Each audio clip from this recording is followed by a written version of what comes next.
अर्थात भारतीय जनता पार्टी हा सगळ्यात मोठा पक्ष म्हणून पुढे येतोय। आमचा मुख्यमंत्री महायुतीचाच होईल, कुठले वादविवाद नसतील एवढं स्पष्ट आहे। आणि भारतीय जनता पार्टी मोठा पक्ष पुढे आल्यानं स्वाभाविकपणे भाजपचा त्या ठिकाणी मुख्यमंत्री होणार असेल तर आमचे देवेंद्र फडणवीस साहेबच या राज्याचे मुख्यमंत्री होतील असं वाटतंय।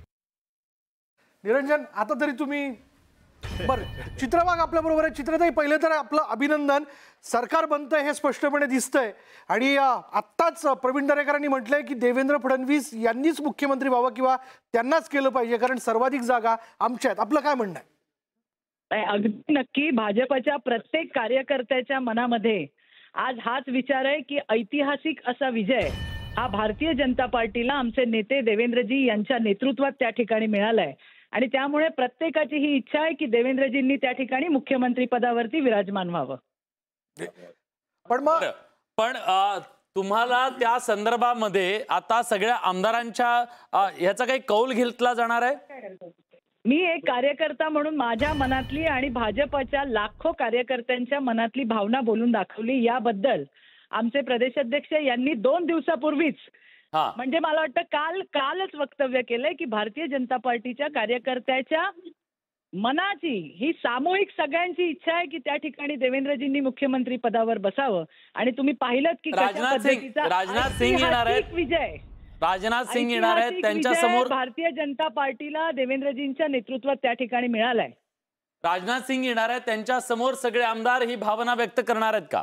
नक्कीच आमच्याकडनं आमचं नेतृत्व आमचे प्रदेशाध्यक्ष बावनकुळे साहेब करणार आणि त्यावेळेला ज्या ठिकाणून भूमिका मांडायची ज्या वेळेला वेळ येईल तेव्हा सगळ्या लाखो कार्यकर्त्यांच्या मनातली जी भूमिका आहे ती आमचे प्रदेशाध्यक्ष बावनकुळे साहेब त्या ठिकाणी ठेवणार। म्हणजे तो परत येणार असं म्हणताय तुम्ही? हॅलो, हा म्हणजे हॅलो सुनामी म्हणून आलाय तो परत आलाय असं म्हणायचं का? इकडे म्हणतायत निरंजन म्हणतात सुनामी म्हणून आलाय। राज्यातल्या लाडक्या बहिणींनी त्यांच्या लाडक्या देवा भाऊला मताधिक्याने त्या ठिकाणी निवडून दिलेलं आहे आणि महाराष्ट्रातल्या लाडक्या बहिणींचा लाडका देवा भाऊ परत एकदा महाराष्ट्राचं नेतृत्व त्या ठिकाणी करणार। चित्रताई, विजयाच्या या सगळ्याच्या मध्ये लाडक्या बहिणींचं कितपत आपल्याला श्रेय वाटतं आणि इतरही मुद्दे? 100% मी गाव खेड्यात गेली आहे, बऱ्याच विधानसभेमध्ये प्रवास केलाय, अगदी गडचिरोली पर्यंतची आमची ताई त्या ठिकाणी लाडक्या बहिणींनी आपल्या देवा भाऊला दिलेलं हे मोठं गिफ्ट आहे। बळीराजा असेल, शेतकरी, कष्टकरी सगळ्यांचाच याच्यात सहभाग आहे, पण लाडक्या बहिणींचा सहभाग हा विसरता येणार नाही। धन्यवाद चित्रताई या प्रतिक्रियेबद्दल। आणि भाजपच्या कार्यालयामध्ये आता जल्लोषाला सुरुवात झालेली आहे। एक एक करत निकाल समोर येताना दिसत आहेत आणि गुलाल कोण उधळणार असं म्हणत आपण बघतोय।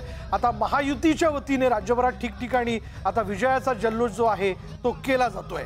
मुंबईतलं भाजपचं कार्यालय असेल, नागपूरमध्ये असणारं भाजपचं कार्यालय असेल, तिथं फटाके तर फोडलेच जातात, मिठाई वाटप केलं जात आहे, पण गुलाल देखील उधळल्याचं आपण पाहतोय।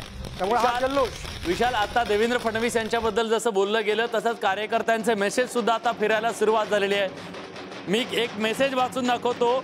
त्याला आईवरून शिव्या दिल्या, जात काढली, बायकोवर बोलले, मुलीवर बोलले, शरीरावर बोलले, राजकारणात नाही ते आरोप केले, पण त्या सगळ्यावर एक चकार शब्द न बोलता हा वाघ आज पुन्हा आलाय, पुरून उरलाय, एकटा नाही अख्खी महायुती सोबत घेऊन आलाय। त्यामुळे भाजपच्या कार्यकर्त्यांकडून सुद्धा आता एक प्रकारे देवेंद्र फडणवीस यांचं नाव पुढे केलं जात आहे।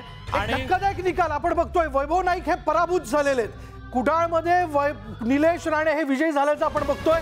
कोकणाच्या संदर्भात निरंजन म्हटलं जात आहे की एकाच परिवारातली 2 माणसं हा फॉर्म्युला कोकणवासीय पचवून घेणार नाहीत, पण तो सक्सेस झाल्याचं आपण पाहतोय। मी पहिल्यापासून म्हणत होतो की 39 विधानसभा मतदारसंघ कोकणात आहे, त्याच्यामध्ये जवळपास 30 हे महायुती घेईल आणि अशी चित्र आपल्याला आता दिसतंय। आणि त्या तिकडे वैभव नाईकांचं एक अँटी इन्कम्पन्सी होती, निलेश राणेंबद्दलची सहानुभूती होती, एक आपुलकी होती आणि जसं आपण मगाशी पण राजेजींनी सांगितलं की कार्यकर्त्यांनी ही इलेक्शन आता हातात घेतली होती आणि त्याच्यामुळे पूर्ण ताकदीने ही लढायची हे कार्यकर्त्यांनी निर्णय घेतला होता. त्याचबरोबर अजून एका भारतीय जनता पार्टीच्या नेत्याचं या सगळ्या यशामध्ये नाव घेतलं पाहिजे, ते म्हणजे भूपिंदर यादवांचं. कारण अतिशय चांगल्या पद्धतीमध्ये प्रत्येक रिजनमध्ये छोट्या छोट्या समाज घटकांच्या बैठका घेत त्यांनी अतिशय चांगलं नियोजन याच्यामध्ये केलं. सगळ्या पक्षांमध्ये समन्वय राहावा याची त्यांनी भूमिका घेतली.